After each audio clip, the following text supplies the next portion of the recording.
അപ്പുട്ടേ, അപ്പുട്ടേ,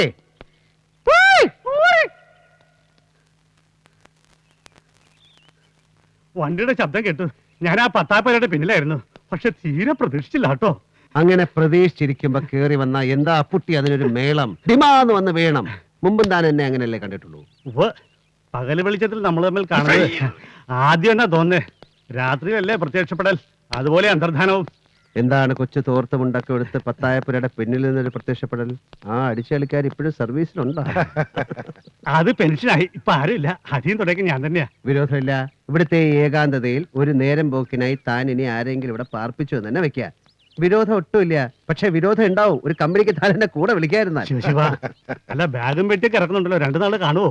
2 നാളല്ല, ഇനിയുള്ള നാളുകൾ ചിലപ്പോൾ മുഴുവൻ ഞാനിവിടെ ഉണ്ടാവും. ഈ വീട് വാങ്ങിയിട്ടിരിക്കുന്ന കാര്യം പപ്പയ്ക്ക് അറിയില്ലേ? നിങ്ങളോടും പപ്പയോടും ഞാൻ എന്തെങ്കിലും മറച്ചു വെച്ചിട്ടുണ്ടെങ്കിൽ ഇത് മാത്രമാണ്. വെറുതെ ഒരു സർപ്രൈസ് തരാൻ. ഇവിടെയാണോ ജനിച്ചതും ചൈൽഡ്ഹുഡ് ചെലവഴിച്ചതും ഒക്കെ? ജനിച്ചത് ഈ വീടിനപ്പുറത്ത് എവിടെയോ ഒരിടത്ത്. ഞാൻ ബാല്യം ചെലവഴിക്കുകയായിരുന്നില്ല, കണ്ണീര് കുടിച്ച് അനുഭവിക്കുകയായിരുന്നു. അച്ഛൻ മരിച്ച 2 കുട്ടികളെയും കൂട്ടി അമ്മ തറവാട്ടിലേക്ക് കയറി വന്നപ്പോ അമ്മാവന്മാരുടെ ദുർമുഖങ്ങളും അമ്മായിമാരുടെ ആട്ടും തുപ്പുമായിരുന്നു സ്വീകരിച്ച് ആനയിച്ചത്.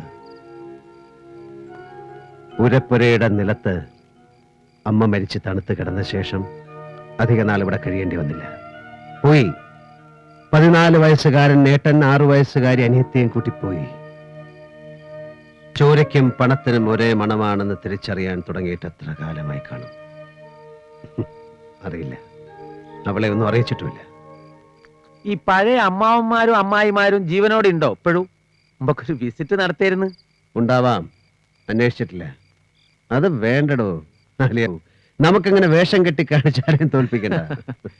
കോടികൾ കണ്ടു മടുത്ത മനുഷ്യന്റെ പേരിൽ ഇന്ന് ഈ ഭൂമിയിലുള്ള ആകെ സ്വത്ത് ഈ വീടാ. ബാക്കിയെല്ലാം അനിയത്തിയുടെ പേരിലല്ലേ? അവളുടെ പേരിൽ, എന്റെ പേരിൽ. അങ്ങനെ ഒരു വേർതിരിവുണ്ടോ സേതു? കാലം ചീത്തയാണ്. മനുഷ്യനാണെങ്കിൽ പണത്തിനോടുള്ള ആർത്തി കൂടുതൽ കൊണ്ട് എന്തും ചെയ്യാൻ പഠിക്കാത്ത ചീത്തക്കാലം. പപ്പയ്ക്കുള്ളത് എന്താണെന്ന് വെച്ചാൽ എഴുതി കൊടുത്തിട്ട് ബാക്കി സ്വന്തം പേരിലാക്കണം. സ്വാമി എന്തൊക്കെയാ പറയുന്നത്? അതിൽ കാര്യമില്ലാതില്ല. കോളിയോടന്മാരുടെ ഇപ്പോഴത്തെ കണ്ടീഷൻ ശേഖരം മുതലാളിയുടെ പഴയ കോണകം വരെ വിൽക്കുന്ന ലെവലിലാ. അപ്പുട്ടി, ഒരു കുപ്പി എടുക്ക.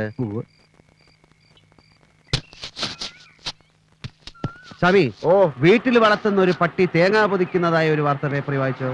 വായിച്ചിരുന്നു, പക്ഷെ ഇപ്പോഴാണ് നേരിട്ട് കാണാൻ ഭാഗ്യം ഉണ്ടായത്. എന്തേലും വെറുതെ കളിക്കുന്നത്? ഒന്നുമില്ലേ. ആ, സേതു വന്നല്ലോ. ഫോൺ ചെയ്തോ സേതു? ലൈൻ കിട്ടുന്നില്ല. ഏതായാലും പപ്പയും നന്ദനും പോയിട്ടില്ല എന്നുള്ള ഉറപ്പാ. യാത്ര ക്യാൻസൽ ചെയ്തെന്ന ഇന്നലെ അവിടെ വിളിച്ചപ്പോ പറഞ്ഞത്. അവൾക്ക് അസുഖമൊന്നുമില്ലല്ലോ, അതറിഞ്ഞാ മതി. ഒന്നും കാണില്ല, വേറെന്തെങ്കിലും റീസൺസ് ഉണ്ടാവും. സേതുവിന് ഇന്നലെ കുഞ്ഞിപ്പാലുവിനെ കിട്ടിയോ? പുള്ളിയോട് നമ്മൾ ഇവിടെ ഉണ്ടെന്ന് പറഞ്ഞിട്ടുണ്ട്. പറ്റുമെങ്കിൽ ഇങ്ങോട്ട് ചാടാന്നും പറഞ്ഞു. ഇതാരാ ഇവിടെ? കുഞ്ഞിപ്പാൽ വേണോ? എന്തോ ഒരു സസ്പെൻസ്. ഇറങ്ങുവായി. ഈ കുഴിച്ച ഇതെങ്ങനെ ഇവിടെ? എന്താ ഡോക്ടർ മാലതി മേനോന്റെ ക്ഷമയില്ലാത്ത മോൾ ഇവിടെ? എനിക്ക് പപ്പയുടെ ഏട്ടനെ കാണാൻ, സംസാരിക്കാൻ. എങ്ങനെ അറിഞ്ഞു ഞങ്ങൾ ഇവിടെ ഉണ്ടെന്ന്? ഒരുപാട് അന്വേഷിച്ചു. ഒടുവിൽ കുഞ്ഞുപാലുവേട്ടൻ പറഞ്ഞു തന്നു. പിന്നെ ഒരു ഫ്രണ്ടിന്റെ കാറും കടം വാങ്ങി ഇനി പോന്നു. അമ്മയ്ക്കറിയോ? ഇല്ല, പറഞ്ഞാ വിടില്ല. സോ പറയാതെ ചാടി. മോള് കിട്ടുന്ന സ്പീഡിൽ വണ്ടി തിരിച്ചുവിട്. വെറുതെ ഓരോ കുഴപ്പങ്ങൾ ഉണ്ടാക്കണ്ട. അവരവിടെ കിടന്ന് അന്വേഷിക്കില്ലേ? പോവാം. എനിക്ക് സംസാരിക്കണം. എന്ത് സംസാരിക്കാൻ? ആരെന്ത് പറഞ്ഞാലും എനിക്ക് ഈ വിവാഹത്തിന് സമ്മതമാണ്. എനിക്ക് സമ്മതമല്ല.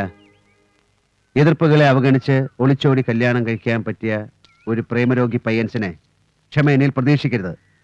ഗോൾഡ് സ്മഗ്ലിംഗ് കേസിൽ 2 ദിവസം പോലീസ് ലോക്കപ്പിൽ കിടന്ന എന്നെ അംഗീകരിക്കാൻ ക്ഷമയുടെ വീട്ടുകാർക്ക് ബുദ്ധിമുട്ടാവും. അവരുടെ മാനസികാവസ്ഥ ക്ഷമ മനസ്സിലാക്കണം. ഞാനത് കാര്യമാക്കുന്നില്ല. എനിക്കറിയാം പപ്പയുടെ ഏട്ടനെ. എന്നെയോ? എന്നെ അറിയാമെന്നോ? ഇല്ല കുട്ടി, നീ അതിന് ശ്രമിക്കാൻ വേണ്ട. പൊയ്ക്കോളൂ. കുറച്ചു കാലം കഴിയുമ്പോൾ ഈ ഇൻഫാക്ച്വേഷൻ മാറും. സ്വാമി, ആ കുട്ടിക്ക് പറഞ്ഞ് മനസ്സിലാക്കി കൊടുക്കുക.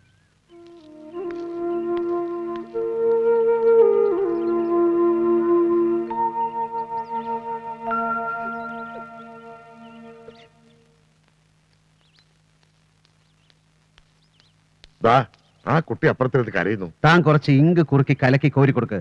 കരയുന്ന പോലും. കരയാനും പിടിക്കാനും ഞാനൊന്നും ചെയ്തില്ലല്ലോ. എന്താ പരമേശ്വരന്റെ പ്ലാൻ? സന്യാസവും അല്ലല്ലോ.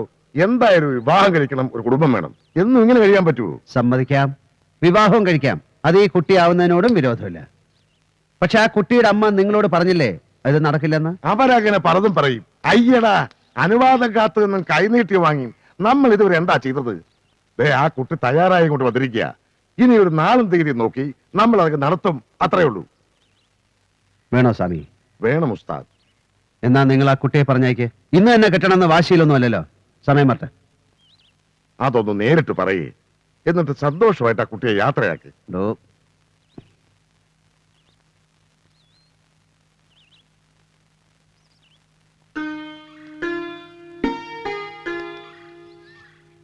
ക്ഷമാപണം വേണോ? പപ്പയുടെ ഏട്ടൻ എന്ത് തെറ്റാ ചെയ്തത് ക്ഷമാപണം നടത്താൻ? ക്ഷമാപണം വേണോന്ന്. തിരിച്ചു പോകുമ്പോ വഴിയിൽ നിർത്തി വല്ലതും വാങ്ങി തിന്നാനോ കുടിക്കാനോ പണം വേണോന്ന്. വേണ്ട. എങ്കിൽ പൊയ്ക്കോളൂ. അമ്മയെ വെറുതെ പേടിപ്പിക്കണ്ട. പോ. പോയി വരൂന്നാ പറയേണ്ടത്. വെറുതെ ഒരു ത്രില്ലിന് വേണ്ടി. രക്ഷിതാക്കൾ എന്ത് പറയുന്നു അതിനെ നിഷേധിക്കാൻ, വളർത്തി വലുതാക്കിയവരുടെ മുഖമടക്കി തുപ്പാൻ. അതായി തീർന്നിരിക്കുന്നു വിവാഹം. നമുക്കത് വേണ്ട കുട്ടി. ഞാൻ വരാം. ക്ഷമയുടെ അമ്മയെ കാണാം. അവർ നിറഞ്ഞ മനസ്സോടെ അനുഗ്രഹിച്ച് നടത്തട്ടെ വിവാഹം. മതി, കാത്തിരിക്കാൻ ഞാൻ തയ്യാറാ.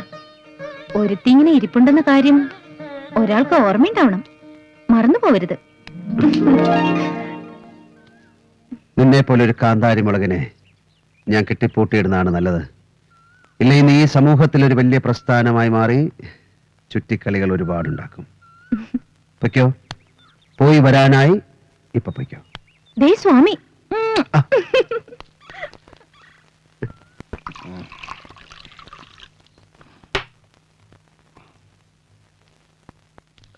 എനിക്ക് കള്ളനോട്ടടി ഇല്ല. ഉണ്ടായിരുന്നെങ്കിൽ ഭാര്യയുടെ അച്ഛന് കടം കൊടുത്തത് ഞാനങ്ങ് മറന്നേനെ.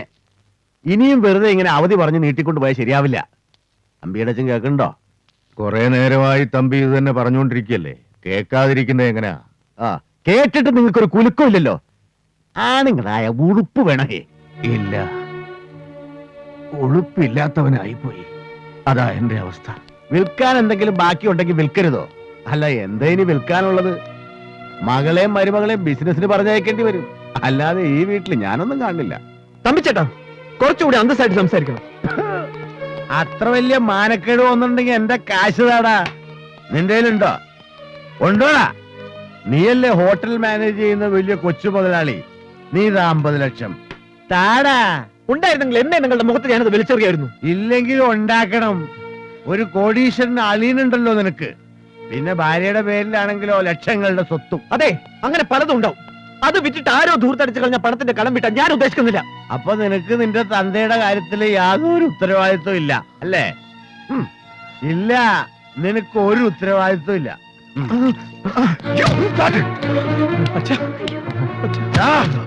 നിനക്ക് ഉത്തരവാദിത്വം ഇല്ലെങ്കിൽ പിന്നെ നീ എന്തിനാണ് അതിൽ ഇടപെട്ടത്? ഞാൻ അയാളുടെ മുഖത്ത് വിസ്കി ഒഴിക്കും. ചിലപ്പോ മൂത്രം വരും. അമ്മേ ചേച്ചി, വിളിച്ചു കൊണ്ടുണ്ടോ ഇയാള്? ഫ്രോഡുകളാ, കള്ള ഫ്രോഡുകൾ. കൊടുക്കാനല്ലേ പറഞ്ഞെ. എന്നെ വഹിക്കാൻ നടക്കുകയാണ്. കാശ് മേടിച്ചു ഒരു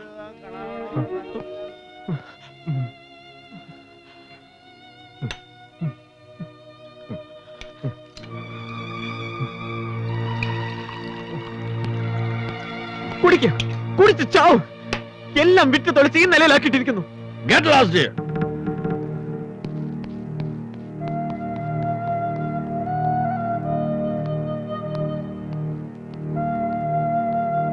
ഞാനും കഴുത്തു മുഴുവൻ മൂടിയ പൊന്നുവിട്ട് തന്നെയാ ഈ വീടിന്റെ പടി കയറി വന്നത്.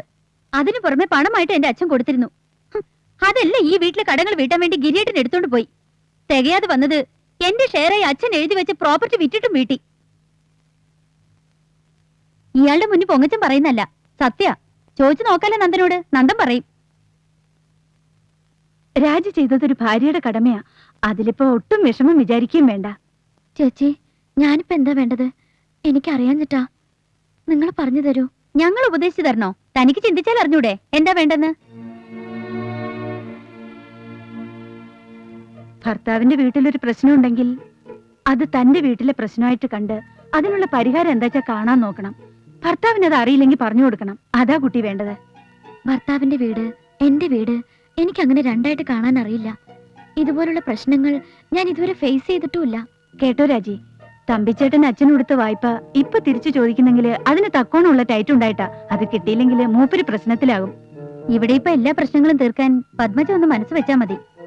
നന്ദന്റെ അച്ഛൻ കടം വീട്ടാൻ വഴിയില്ലാണ്ട് തൂങ്ങിച്ചത്താ അത് പപ്പയ്ക്ക് സഹിക്കാൻ പറ്റുമോ? പപ്പയ്ക്ക് പിന്നെ മനസമാധാനം കിട്ടുമോ?